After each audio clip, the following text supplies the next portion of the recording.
Unboxing more Pop Mart items. Hi guys! So, another day, another unboxing video ng ating mga Pop Mart collections. So, iisa-isahin natin siyang buksan.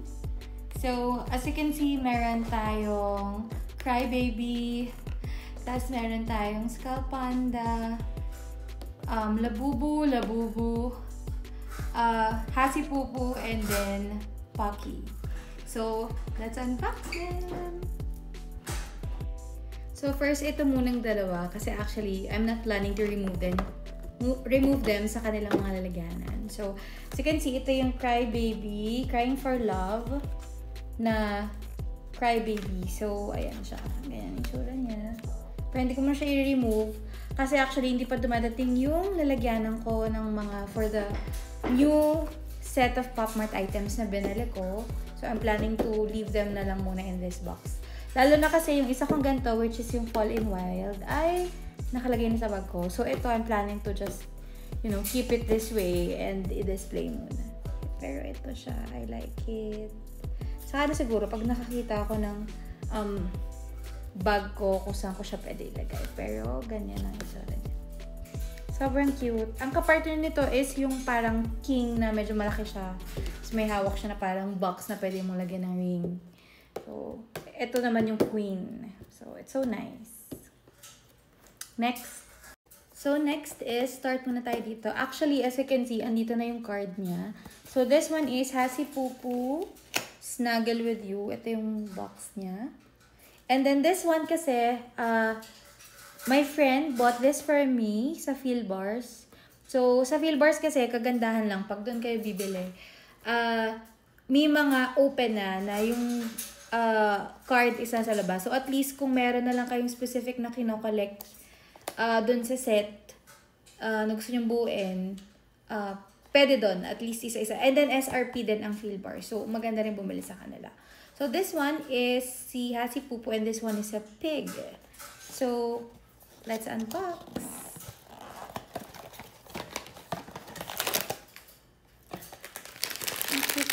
Cute din si Hasi Pupu. Actually, mayroon akong Hasi Pupu na constellation. So, ang kinuha ko lang doon is, solo lang siya, pero during that time, medyo high pa. So, medyo mas mahal ko ulit siya nabili. Yung sa Guitarius. So, yun. Cute. Pero ngayon, marami ng SRP lang. So, let's unwrap.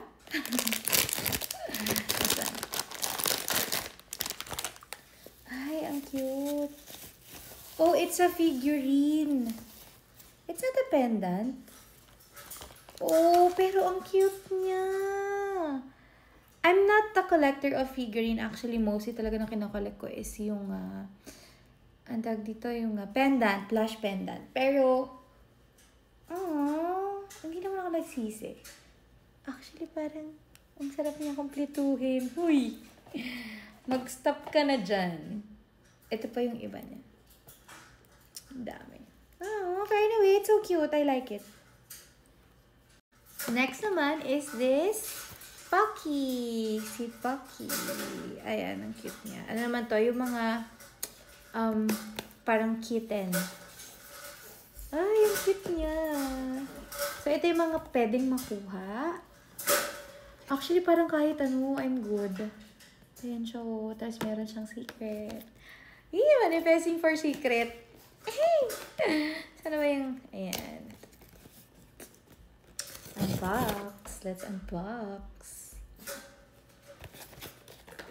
Oh my God. Ano kayong makuha natin? Wait. Hard to get si auntie. Ayan. Sira na nga yung ibabaw.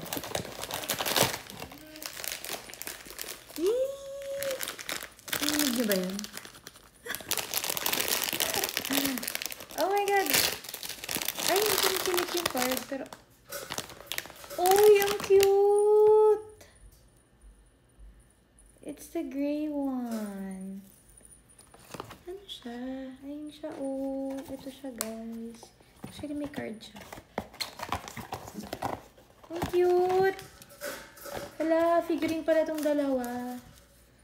yung friend ko kasi na isa, ang kulit, sabi niya, try mo yan, cute. Cute siya, in fairness. It's color gray. Ganda, look at the details. Siya. Tapos, ito yung pagka naka-flat siyang ganyan, gumaganon-ganon siya. Ayun, di ba? Ang cute. Let's proceed to the next unboxing.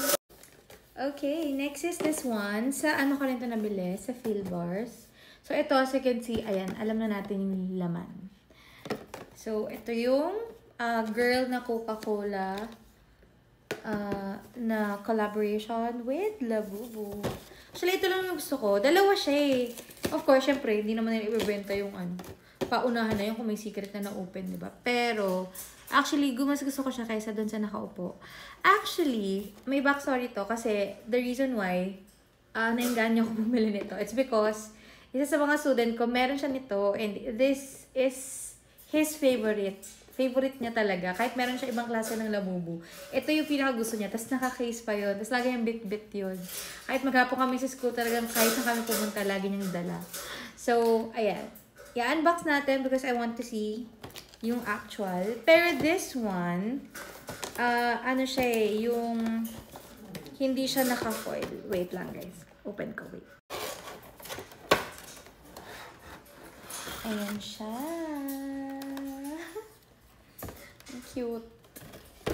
Parang ayoko na rin tanggalin dito. Parang baka madumi. Kasi color white siya eh. So parang medyo delikado pag inopen siya. Parang ang bilis niyang madudumi.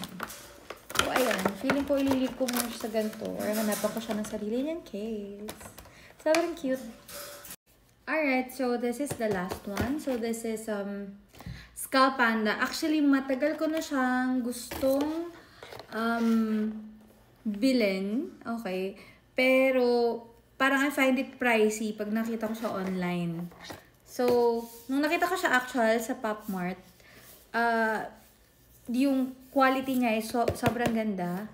It's just that I don't like the Christmas tree. Actually, mostly ata ng mga nag-unbox nito, hindi masyado trip si Christmas tree. Pero nilabas nila to nung, alam ko, last Christmas lang to eh. Last Christmas. Ay, last na yun. Hindi na ulitin. Okay, let's unbox. This is Skull Panda Winter Symphony. Isa lang to. Huwag ko ba? Munti ka pa nga kumaingan yung bumili ng... Ay! Isang buo nito. Anyways. Hindi siya makatarong. So, ay! Wait! Hindi ko masyado nakita. Hindi ko masyado nakita. Hindi ko masyado alam.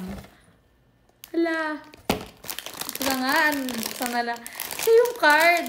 Nakakainis. Kaya to. Oh, it's the pink one. So, kung sino yung nandito? Siya yun, oh. Ang ganda. Oh, I like this. Napapadalas ata ang kuha ko ng pink. So, parang feeling ko nagbabago na yata talaga yung favorite color ko. Dati kasi blue ngayon. It's pink na. Kasi parang most ng mga things that I like right now is color pink. Ito siya. It's so cute. Pero this one is a plush pendant. But it's so nice. Look at the quality and look at the face. It's so nice. Alright guys, that's it. Thank you so much for watching. Mag-unboxing tayo sa susunod. Yung isang set naman. I still have 2 sets na i-unbox. That includes the Labubu version 3, Big and 2 Energy, and then yung isang paki na Forest na isang set. So, see you guys. Till our next video. Unboxing queen na talaga si Ante. Bye guys.